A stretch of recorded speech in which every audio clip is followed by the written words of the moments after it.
BJP के लोग जो ज्यादा चिल्ला रहे हैं ना, आप अच्छी तरह सुन लो।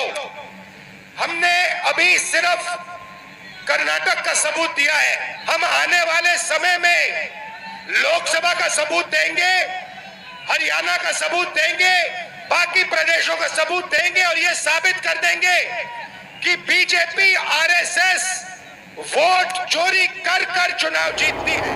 यकीनन बिहार की सरजमी से राहुल गांधी के इस नए ऐलान ने फिर से देश की सियासत में खलबली मचा दी है, क्योंकि राहुल गांधी कह रहे हैं कि अब फिर से वोट चोरी का नया खुलासा होगा और इस बार नंबर है हरियाणा का नंबर है। तो क्या राहुल गांधी के हाथ फिर से कोई नए सबूत लग गए हैं जिसका दावा राहुल गांधी कर रहे हैं? बाकी राज्यों में वोट चोरी के सबूत रखने वाले हैं वो ये कह रहे हैं, और इसमें सबसे पहला नंबर हरियाणा राज्य का होगा। हरियाणा वो राज्य जहां पर विधानसभा चुनाव से पहले, याद करिए, तमाम एग्जिट पोल्स ने बताया था कि कांग्रेस आसानी से सरकार बना रही है राज्य में, मगर नतीजा क्या हुआ? सब हैरान रह गए। और ऐसे में राहुल गांधी दावा कर रहे हैं कि हरियाणा के सबूत भी उनके पास आ चुके हैं, जिसे वो जल्द ही जनता के सामने रखने वाले हैं। सुनिए जरा एक बार फिर से सुनिए राहुल गांधी क्या कह रहे हैं हरियाणा के नए मुद्दे को लेकर कि उनके पास सबूत हैं। देखिए जरा। बीजेपी के लोग जो ज्यादा चिल्ला रहे हैं ना, आप अच्छी तरह सुन लो। हमने अभी सिर्फ कर्नाटक का सबूत दिया है, हम आने वाले समय में लोकसभा का सबूत देंगे, हरियाणा का सबूत देंगे, बाकी प्रदेशों का सबूत देंगे और यह साबित कर देंगे कि बीजेपी आरएसएस वोट चोरी कर कर चुनाव जीतती है। बिहार में वोट चोर गद्दी छोड़ जैसे नारे देने वाले राहुल और तेजस्वी की रैली में बेतहाशा भीड़ है, मगर राहुल एक ही मुद्दे पर हर मंच पर बोल रहे हैं, लगातार बोल रहे हैं। और बड़ी बात यह है कि राहुल गांधी ने यह तक कह दिया है कि चुनाव आयुक्त को बचाने के लिए मोदी सरकार चोर दरवाजे से कानून लेकर आई और किसी को भनक तक नहीं लगी। यानी राहुल गांधी उसी मुद्दे से जोड़कर यह बताना चाह रहे हैं कि वोट चोरी हो रहे हैं। सुनिए जरा। अगर ईमानदारी से इलेक्शन कमिश्नर काम कर रहा है तो ऐसे कानून की क्या जरूरत? भाइयों और बहनों, किसान को पीटकर जेल में डाल देते हैं, मजदूर को दो जूते मारकर जेल में डाल देते हैं, युवा पेपर लीक के बारे में धरना देता है, लाठीचार्ज होता है, अंदर कर देते हैं, एफआईआर लग जाते हैं, मगर हिंदुस्तान के इलेक्शन कमिश्नर के खिलाफ कोई एफआईआर नहीं कर सकता है, कोई कानून नहीं एक्शन ले सकता है। क्यों? इसका एक ही कारण है, ये लोग नरेंद्र मोदी की वोट चोरी में मदद कर रहे हैं। और वोट चोरी हिंदुस्तान के ईबीसी, दलित, ओबीसी, अल्पसंख्यक और गरीब जनरल कास्ट के खिलाफ आक्रमण है। यह आपको खत्म करने का तरीका है। अब जो बात राहुल गांधी उठा रहे हैं, इसका जवाब तो मिलना ही चाहिए कि चुनाव आयोग के आयुक्तों को एफआईआर के दायरे से क्यों बचाया गया। यह एक बहुत बड़ा सवाल है दोस्तों। अगर कोई गलत काम आपने किया नहीं तो फिर डर कैसा? और जब आंच नहीं तो जांच नहीं। एफआईआर से सुरक्षा देने के लिए कानून मोदी सरकार क्यों लेकर आई? अगर राहुल गांधी झूठ बोल रहे हैं तो जनता को वो गुमराह कर रहे हैं, इसका मतलब। और अगर गुमराह कर रहे हैं तो बीजेपी को यह बात देश को बतानी चाहिए। चुनाव आयुक्तों की नियुक्ति का नियम आखिरकार मोदी सरकार ने क्यों बदला?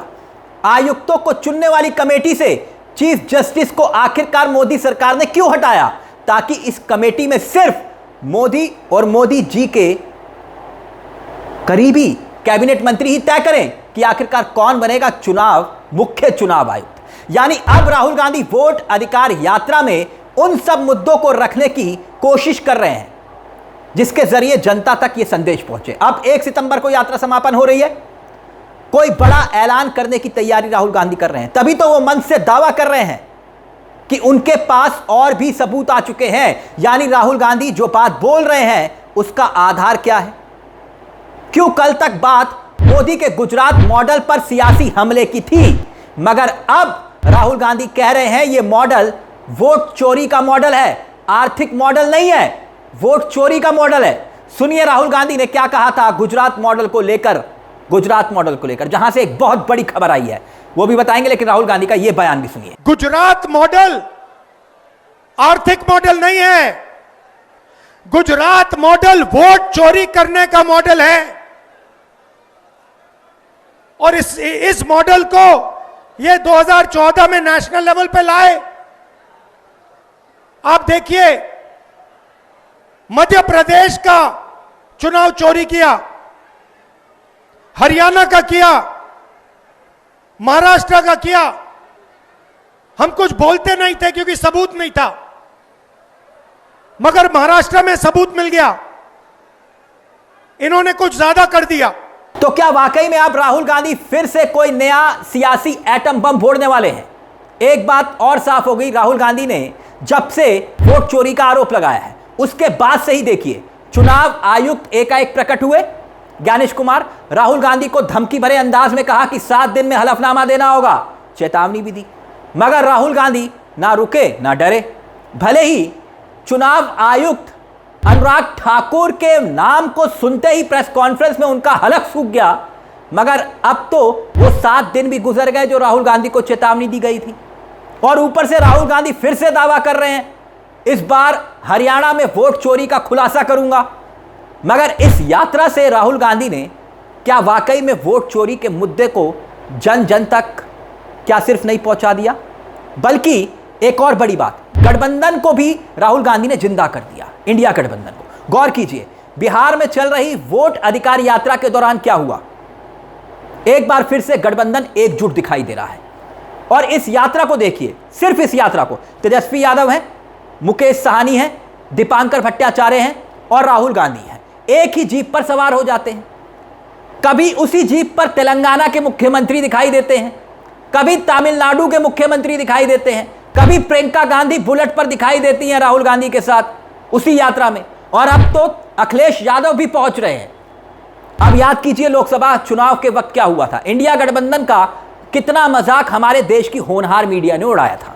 देश की होनहार मीडिया ने कहा कि कहां है इंडिया गठबंधन, मगर अब टेलीस्कोप से देखने की जरूरत नहीं है, सड़कों पर भीड़ देखिए। राहुल गांधी के नए खुलासे को लेकर बीजेपी भी बेचैन होगी कि अब क्या करने वाले हैं।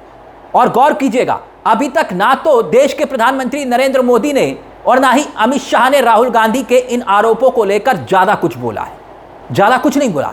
और सबसे ज्यादा आरोप भी इन्हीं दो चेहरों पर लग रहे हैं, राहुल गांधी ने अमित शाह और नरेंद्र मोदी दोनों का नाम लिया। मगर हैरानी की बात यह है कि इन्हीं वोट चोरी की खबरों के बीच में एक और खबर आई जिसका जिक्र हमने किया था गुजरात से, याद करिए।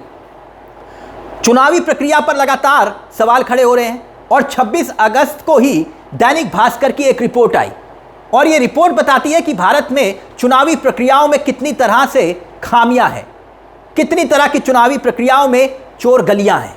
10 गुमनाम राजनीतिक दलों को कितने 4300 करोड़ का चंदा किसने दे दिया, कब दे दिया, कोई जानकारी नहीं, हर कोई हैरान है। मगर हमारे देश में ऐसा हुआ है, अखबारों की सुर्खियां यही बता रही हैं।